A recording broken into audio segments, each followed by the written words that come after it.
Bon, bismillahirrahmanirrahim, désolé, je vous fais la suite. Nous avons été interrompus, apparemment ça fonctionne. Qu'Allah nous facilite. Donc, verset 6 de Surat l'Équalisé,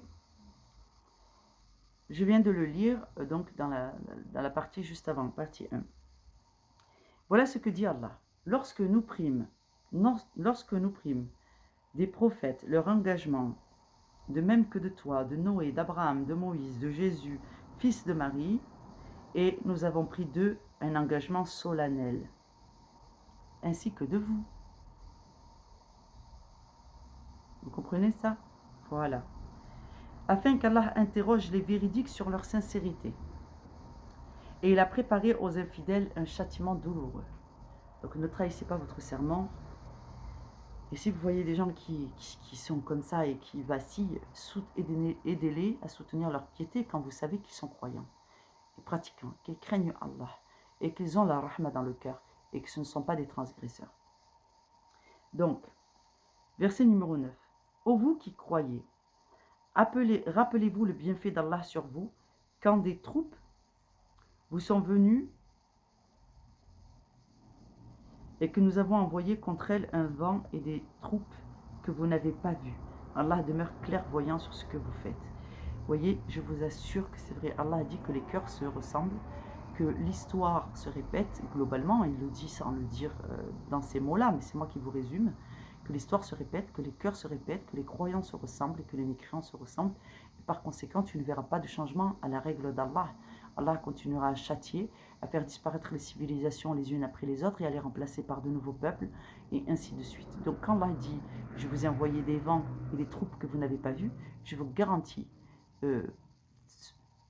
au nom d'Allah, Bismillah, Wallah, que c'est ce qui se produit lorsque vous faites des ruqya et que votre adoration est acceptée. Donc vraiment, ne doutez pas. C'est pas parce que vous ne voyez pas le résultat qu'il ne se passe rien. Et Allah vous le dit. Ô vous qui croyez, rappelez-vous le bienfait d'Allah sur vous quand les troupes vous sont venues et que nous avons envoyé contre elles un vent et des troupes que vous n'avez pas vues. Allah demeure clairvoyant sur ce que vous faites. Ensuite, Allah nous parle, enfin là, en l'occurrence, il nous parle de l'histoire, mais nous, on transpose par rapport à ce que nous vivons, ce qui est notre histoire. Mais les histoires se ressemblent, donc on change le lieu, on change un petit peu le récit, la progression, mais on prend pas les mêmes, mais on recommence, on fait les mêmes choses. Parce que je vous l'ai dit, les sujets d'Allah sont opposés aux mécréants, et des fois les mécréants s'opposent entre eux, et des fois les croyants s'opposent entre eux, et ainsi de suite. Verset 10. Quand ils vinrent d'en haut et d'en bas, de toutes parts, et que les regards étaient troublés, et que les cœurs remontaient aux gorges, et vous faisiez sur Allah toutes sortes de suppositions. C'est ce que nous faisons aussi, quand nous ne savons pas si nous sommes châtiés, si Allah nous maintient dans l'épreuve pour nous pardonner, si en vérité Allah est en train de nous monter en degré ou s'il est en train de nous châtier, si Allah nous aime toujours, si Allah nous guide toujours, et est-ce que Allah est vraiment aussi miséricordieux? Et pourquoi Allah est-il shadid al-iqab et ne punit-il pas les gens qui m'ont envoyé de la sorcellerie? Vous voyez, nous aussi, on se questionne énormément sur Sa Majesté Allah, et pendant que nous, on est en train de se questionner pour savoir si Allah nous aime, pendant qu'on fait la ruqya et qu'on commence à avoir des doutes qui nous font souffrir, pendant ce temps, Allah, dans le raïb, nous envoie des troupes, des soldats, des anges, des djinns musulmans, la lumière, et il est en train de nettoyer, et eux, ils sont secoués de tous les côtés, pendant que nous, on a l'impression que on est grand malheureux, on est tout seul, et ainsi de suite. Donc, reprenez espoir et soyez certains que dans le raïb, vous n'avez pas besoin de voir avec vos yeux de chair, parce que Allah est en train de vous instruire, vous devez voir avec le cœur. Quand vous faites confiance à Allah et qu'il vous dit, pendant que toi, tu te bats dans le visible, moi j'envoie mes troupes dans l'invisible et tu n'es pas seul. Il faut croire en ça et il faut apprendre à voir que quand vous récitez, il se passe des choses dans l'invisible. Ensuite, il dit, les croyants furent alors éprouvés et secoués d'une dure secousse. Donc, quand vous avez une épreuve de la piété, figurez-vous que dans l'invisible, tout le monde est secoué. Les djinns, les bons musulmans, les mauvais les djinns, les démons, les bons musulmans, les démons et les anges sont en action. Et Allah est témoin de toutes choses, il prend part à toutes les guerres et à toutes les batailles. Et voilà ce que dit Allah. Et quand les hypocrites et ceux qui ont la maladie du doute au cœur disaient Allah et son messager ne vous ont promis que tromperie. Donc, là, il est en train de vous dire que les mécréants dans le monde visible, parmi les hommes donc, et les hypocrites et ceux qui ont la maladie du cœur, c'est-à-dire les kafirin, essayent de vous pousser à, comment vous dire, au désespoir. Donc pendant que cela vous pousse au désespoir. Regarde. De même, un groupe d'entre eux. Donc ça s'est déjà produit dans l'histoire, ce que je suis en train de vous dire, c'est écrit dans le livre. Et Allah nous dit, regardez, ça s'est produit à tel moment. Et il vous dit, de même qu'un groupe d'entre eux dit, gens de Yatrib, ne demeurez pas ici, retournez chez vous. Un groupe d'entre eux demande au prophète, et puis un groupe d'entre eux demande au prophète la permission de partir en disant, nos demeures sont restées sans protection alors qu'elles ne l'étaient pas. Ils ne voulaient que s'enfuir. Donc vous voyez, ça c'est le verset 13. Donc les gens, les hypocrites, ont ordonné aux gens de Yatrib de ne pas rester rassemblés autour du prophète et de partir quand le prophète était en train d'appeler les gens à faire le jihad, à rejoindre les armées d'Allah et à s'incorporer en fait à l'islam.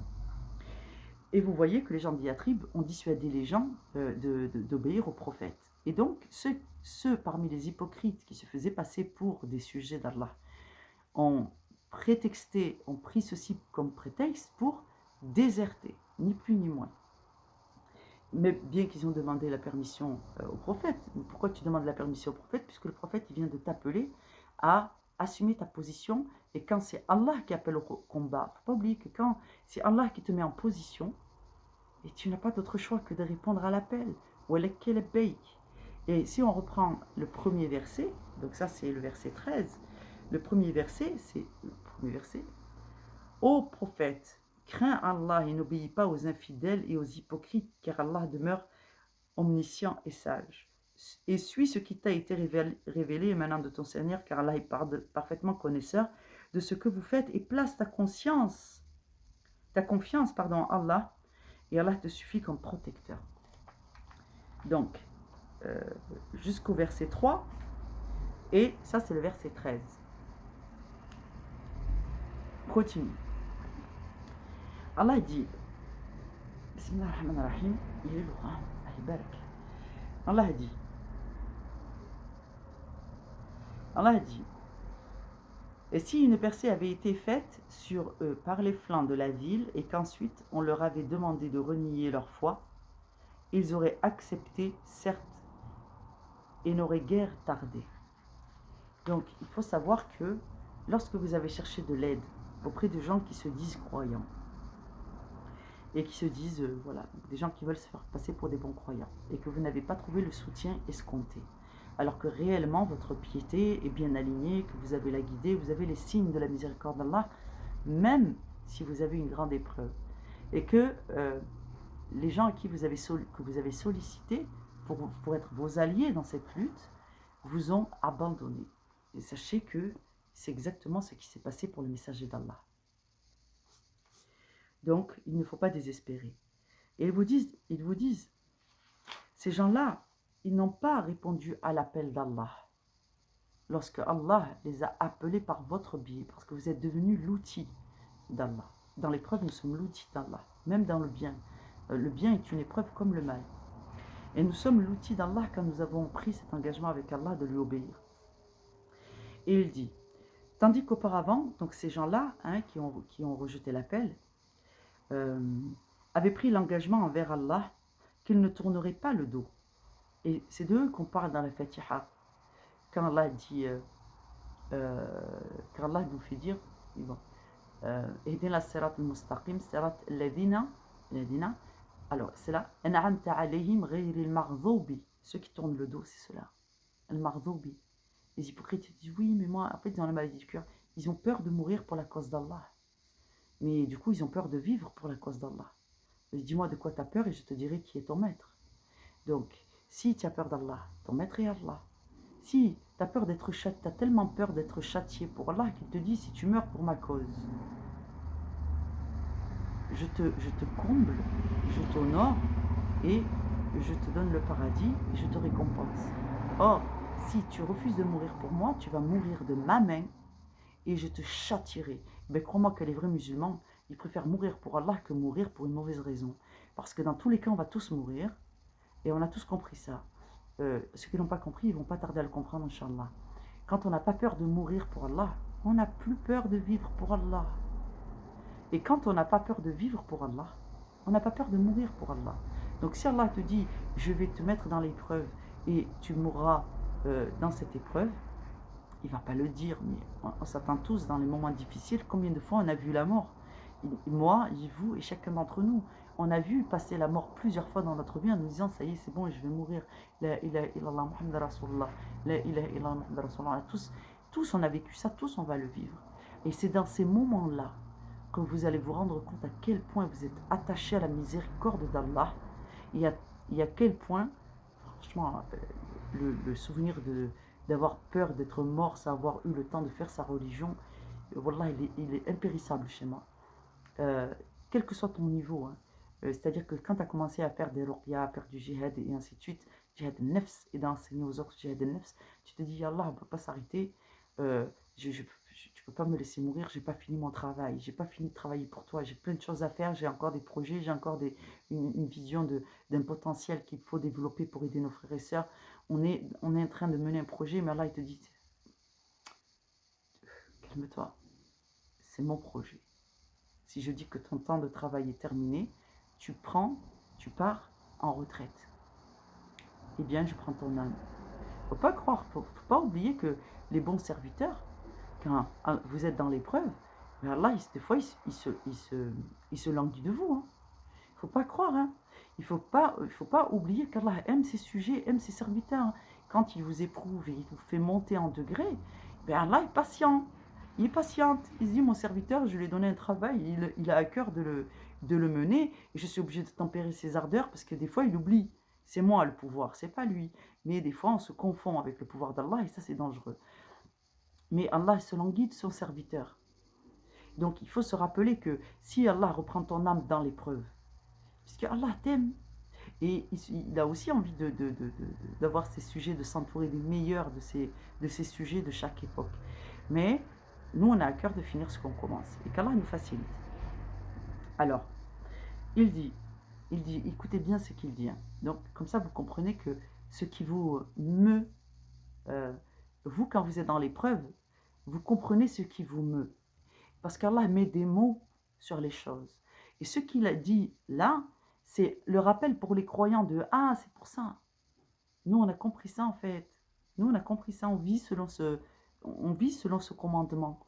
Mais les autres, Allah leur rappelle que ça, c'est le commandement selon lequel ils vont être jugés.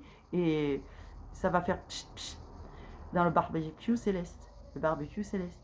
Donc du coup écoutez le verset. Donc, tandis qu'auparavant, ils avaient pris un engagement envers Allah, qu'ils ne tourneraient pas le dos. Et il sera demandé compte de tout engagement vis-à-vis d'Allah.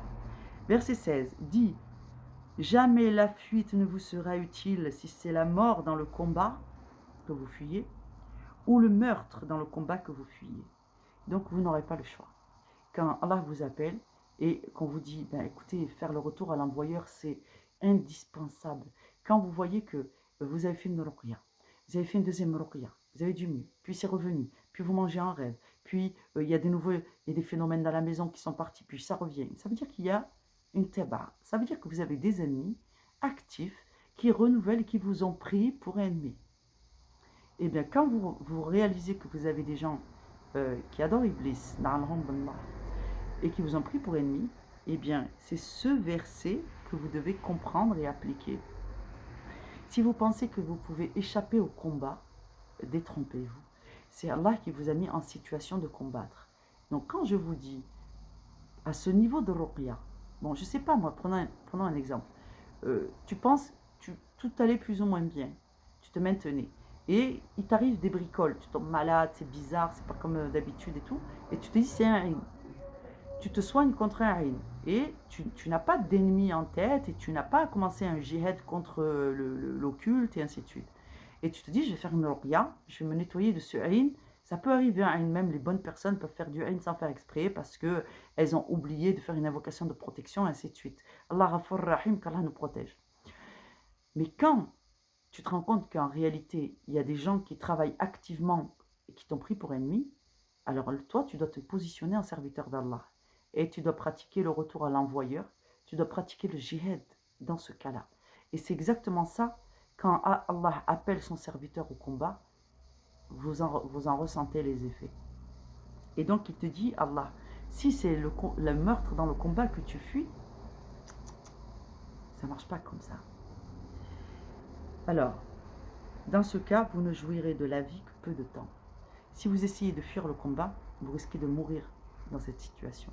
Vous ne jouirez pas de la vie, vous ne pourrez pas profiter. Allah les laissera vous atteindre parce qu'en réalité, c'est vous, les soldats d'Allah. Et si les soldats refusent de combattre, pourquoi tu veux qu'Allah fasse le combat à votre place?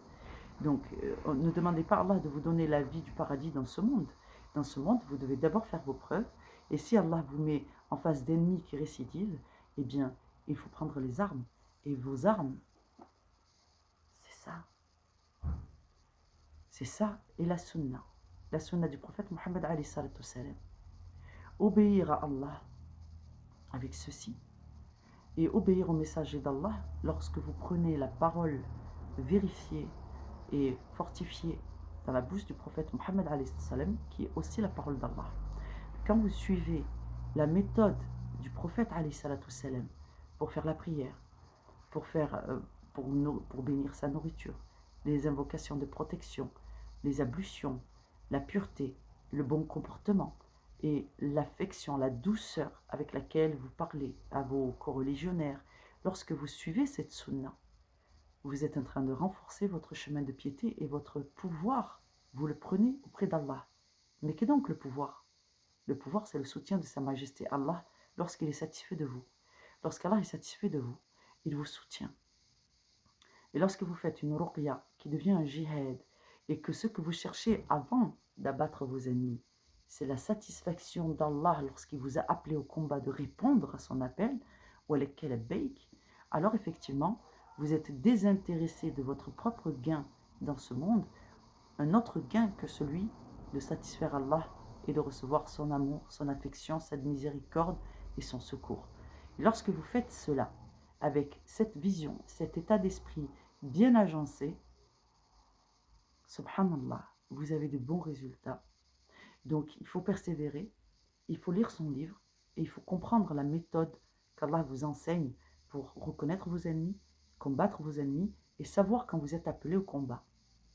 Ensuite, il vous dit, donc, qui est celui qui peut vous protéger d'Allah s'il vous veut du mal ou s'il veut vous accorder une miséricorde? Et ils ne trouveront pour eux-mêmes en dehors d'Allah ni alliés ni secoureurs. Certes, Allah connaît ceux d'entre vous qui suscitent des obstacles, ainsi que ceux qui disent à leurs frères « Venez à nous », tandis qu'ils ne déploient que peu d'ardeur au combat. Donc faites attention à qui vous suivez parmi les ulama qui vous disent « L'islam c'est comme ça ». Si vous suivez ma chaîne, Allah Barak, vous allez être bien guidé, on va vous purifier, on va vous aider, on va. C'est dans l'optique, hein. Je suis un bon guide et ainsi de suite. Alors que ces gens-là, quand Allah les a appelés au combat, ils ont déserté. Et en réalité, ils ne sont que très mal guidés parce qu'ils sont guidés par eux-mêmes. Faites bien attention à qui vous suivez, parmi les alim, des enseignements qu'ils vous donnent, parce que certains d'entre eux sont exactement ceux qui ont la maladie au cœur, et Allah vous est en train de vous enseigner sur la nature de vos ennemis. Parce que vous avez des ennemis avec différentes caractéristiques. Ceux-là, ce sont des hypocrites qui eux-mêmes se découvrent hypocrites dans l'épreuve. Donc faites bien attention, parce que c'est écrit là-dedans. Si vous sous-estimez ça, cette vigilance que vous devez avoir là-dessus, en réalité, vous ne pourrez vous en prendre qu'à vous-même. Vous voyez, quand Allah dit « Tout le bien qui te touche, il vient de moi. Mais tout le mal qui vous touche, vous le devez à vous-même. Quand il dit vous, c'est ceux qui ont la maladie du cœur, ceux qui désobéissent sciemment à Allah et qui le combattent, et nous, par notre ignorance.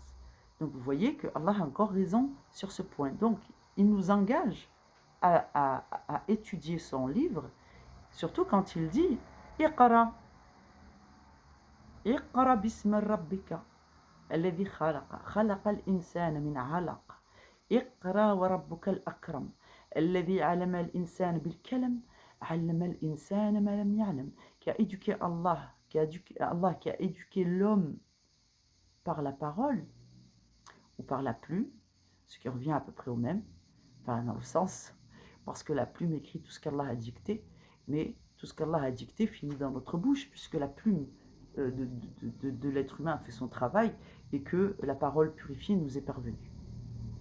Et alam al-insan, lam ya'lam, c'est-à-dire Allah a éduqué l'homme de ce qu'il ne savait pas. Donc ce livre-là, c'est votre salut.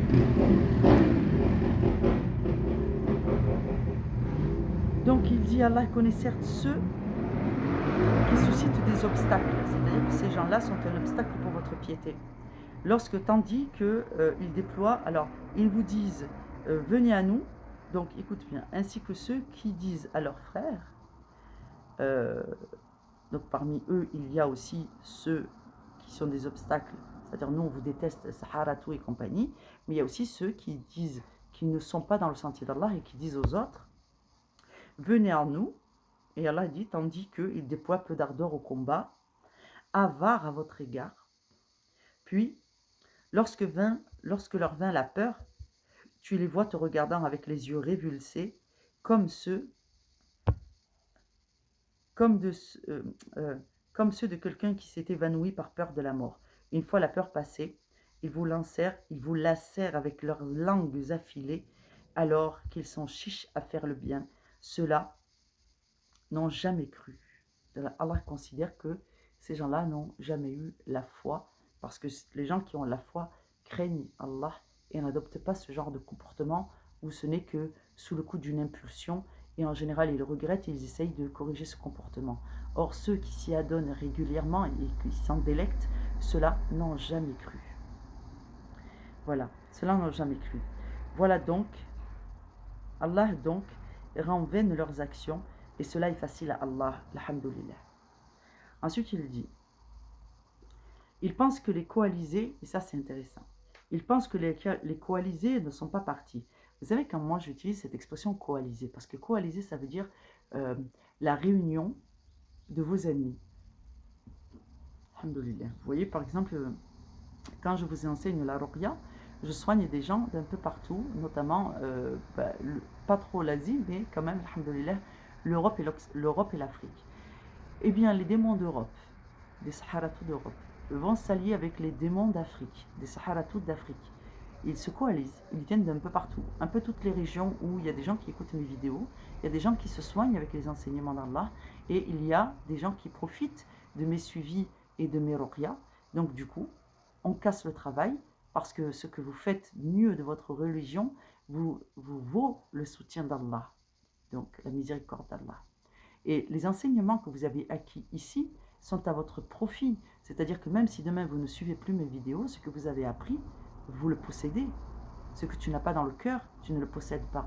Mais dès lors que tu as la bonne religion d'Allah dans le cœur, vous devenez autonome dans votre lecture du Coran, dans votre consultation avec Allah, dans vos ruqya. Ce que tu as appris, tu n'as pas à le réapprendre des millions de fois. Tu vas le consulter souvent, tu vas vérifier, y faire référence, et tu vas l'appliquer dans tes sourates, dans tes salats, pardon, et tu seras beaucoup moins dépendant de la connaissance d'autrui, puisque tu auras toi-même acquis la connaissance, et surtout acquis la bonne connaissance de comment on s'enquiert nous-mêmes de la connaissance.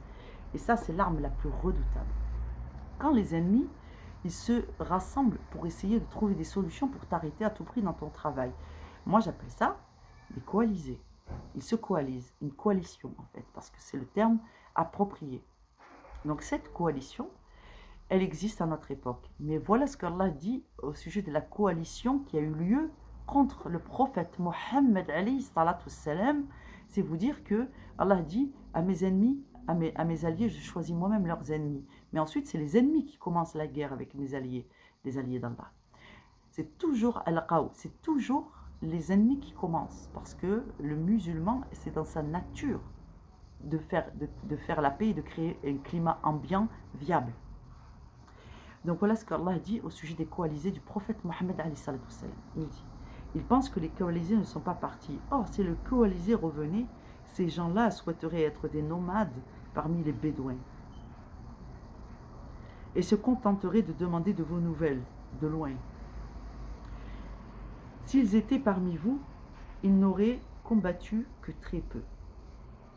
Donc les gens, de ceux qui vous disent, allez, venez à nous, alors qu'en réalité, ils ne combattront pas si Allah les appelle au combat, et ils choisiront le camp de l'ennemi.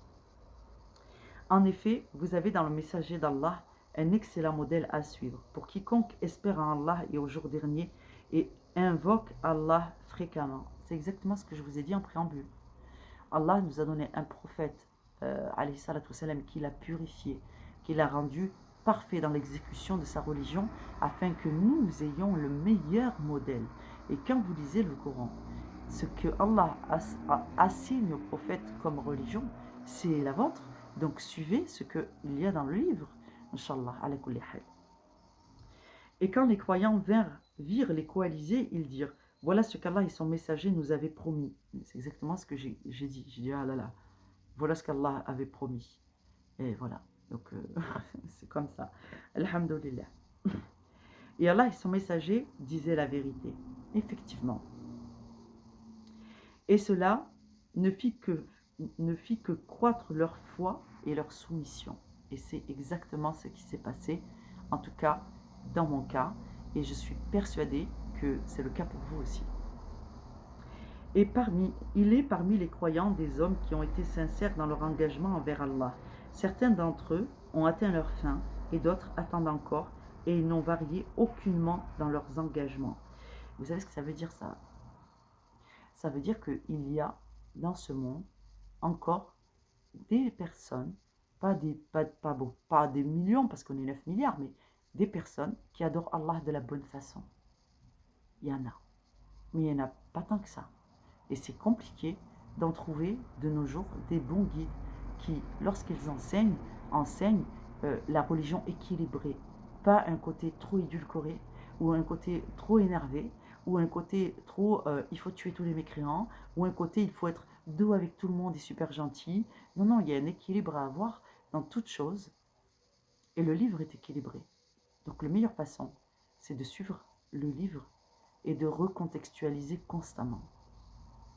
Ensuite, il ne faut surtout pas ignorer le contexte initial, parce que ça, c'est l'histoire, c'est votre histoire, d'accord? C'est votre héritage. Mais à travers le livre, comme l'histoire se répète, il y a en réalité une solution pour chaque cas de figure. Il dit donc qu'ils tiennent leurs engagements afin qu'Allah récompense les véridiques pour leur sincérité.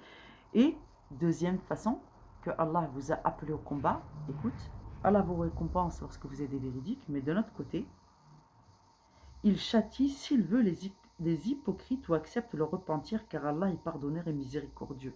Donc à travers vous et vos épreuves et votre serment d'allégeance, votre endurance, votre persévérance et l'amour d'Allah et sa crainte et la fiabilité dans le combat, Allah fait triompher sa cause et il ramène les gens à la piété, il les châtie et ensuite il les guide ou alors, on va dire, il les oxy. C'est-à-dire qu'il est tué, il est fini. Inch'Allah bi khair ala kulli hal. Donc cette vidéo fait 29 minutes.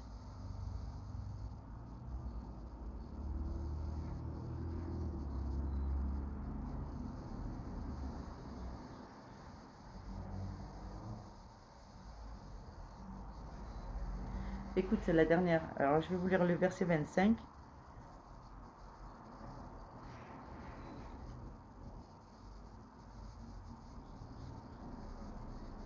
Et on va boucler là-dessus, Inch'Allah. Et Allah a renvoyé avec leur rage les infidèles sans qu'ils n'aient obtenu aucun bien. Et Allah a épargné aux croyants le combat. Et voilà, c'est vrai, c'est ce qu'il a fait avec nous. Moi, j'ai tué personne de mes mains. Hein. Si Allah a tué quelqu'un quand j'ai fait le retour de bâton avec le retour d'un voyeur avec la Ruqya, c'est Allah qui tue. Il a dit, lorsque mon serviteur tue, c'est moi qui tue. Et là, en l'occurrence, lorsque c'est Allah qui tue, c'est le serviteur qui tue. Moi, je suis satisfaite de la miséricorde d'Allah. S'il veut les châtier ainsi, alhamdoulilah. Donc, il vous dit, Allah a épargné aux croyants le combat. Allah est fort et puissant. Et Allah s'est chargé lui-même de nos ennemis. Alhamdoulilah, tabarakallah, la ilaha illallah. Je vous encourage, Inch'Allah, à continuer les suivis, les ruqya. Je tiens à vous dire qu'on a eu sur des séances de lecture de ruqya avec les personnes qui m'ont fait confiance, alhamdoulilah, et qui ont fait confiance à Allah dans son choix aussi, de bons résultats. Disons qu'on a des progressions, on ne peut pas parler de résultats proprement dit, parce que c'est sur le long terme qu'on peut voir l'amélioration. Mais quand même, alhamdoulilah, on a un soulagement qui est assez important. Et je vous souhaite vraiment d'être endurant et de réussir, Inch'Allah. Et donc, n'hésitez pas à demander l'entretien, au moins pour le diagnostic, afin que vous puissiez faire votre ruqya de la bonne façon et que vous ayez au moins des éléments de compréhension de votre problématique et d'être réconforté ou conforté ou soutenu dans votre piété, dans la nature de votre adoration. On vérifie ensemble si vous avez la bonne prononciation, la bonne récitation, si vous maîtrisez vos sourates correctement. Et si votre position vis-à-vis d'Allah, dans la salat, dans l'adoration, est correcte, afin qu'Allah accepte vos efforts de prière, Inch'Allah. Si je trouve que dans votre pratique, il y a un déséquilibre qui peut peut-être justifier que votre travail ne porte pas ses fruits comme il devrait, eh bien, on pourra faire progresser votre cause, Inch'Allah, avec les conseils que je vous prodiguerai. Si je considère que vous faites quasiment tout bien, vous avez une bonne connaissance, une bonne compréhension des sourates, une bonne connaissance, une bonne maîtrise de la récitation, que vous faites vos salats, que vous avez un certain nombre de choses qui sont bien accomplies, eh bien, probablement que c'est une épreuve de la foi et on fera une lecture pour essayer d'évaluer ça. On essaiera de s'entretenir sur la vision que vous avez de notre maître, du message, de la religion et de sa pratique, et on essaiera de trouver vraiment là où ça bloque, là où il y a des nœuds, si ça relève d'un sihr ou si ça relève d'une piété qui mérite d'être enrichie, nourrie et soutenue, et ainsi de suite. Et tout ça se fera, Inch'Allah, lors du diagnostic qui dure 2 heures, Inch'Allah, pour la modique somme de 40 €. Si vous avez besoin d'une lecture, on peut faire aussi des lectures, mais d'abord, dans un premier temps, je vous demande de faire l'entretien diagnostique, ensuite de travailler sur vous-même, de mettre en pratique les conseils que je vais, Inch'Allah, pouvoir vous prodiguer. Et si vraiment, je me rends compte que durant l'entretien, non, donc à la suite de ça, on prendra un entretien pour une lecture. Et si je considère qu'au bout du premier entretien, rapidement, il s'avère que vous avez déjà les bons comportements, on procédera à une lecture dans la foulée, Inch'Allah, du premier entretien. Mais ça va dépendre. Parce que, pourquoi? Parce que, comme je ne connais pas votre cas et je ne sais pas ce qui vous touche, je ne me mettrai pas en danger, ni vous ni moi, à faire une lecture alors que je ne sais pas si vous avez une possession, la nature de votre état, est-ce que vous êtes capable de supporter psychologiquement quand on a commencé à bouger quelque chose avec une lecture d'une ruqya qui, Inch'Allah, est assez forte. On commence à bouger les choses. Si vous n'êtes pas prêt, si vous n'avez pas développé la bonne psychologie, que vous n'avez pas commencé vous-même à vous préparer psychologiquement à ça, à ce qui se passe quand on fait une ruqya efficace, j'ai peur que ça vous déstabilise, qu'on n'ait pas terminé le travail et que l'entretien soit fini, même des fois il dure 3 heures, ça dépend des cas, donc des fois on commence un travail, et bien ça ne prend pas 2 heures, ça prend 3 heures, mais ça peut arriver que je puisse avoir du travail derrière, moi-même je vais travailler, ainsi de suite, et on ne peut pas commencer un travail, vous laisser comme ça, et dire, ben voilà, c'est pas grave, on fera un rendez-vous dans 2 semaines, et moi je vous laisse dans tous vos états, c'est pas possible. Donc l'entretien diagnostique de 2 heures, il est indispensable pour moi, je ne me mets pas en danger, je ne vous mets pas en danger, et je ne commets pas d'injustice en ce faisant. Voilà, c'est pour votre sécurité, pour la mienne, parce qu'on travaille avec la conscience qu'on n'est pas là pour aggraver la situation. Bon, allez, je me suis assez éternisée sur cette question des entretiens, qu'Allah vous facilite. Inch'Allah. Et j'espère que vous avez trouvé cette vidéo utile. Assalamu alaikum wa rahmatullahi wa barakatuh.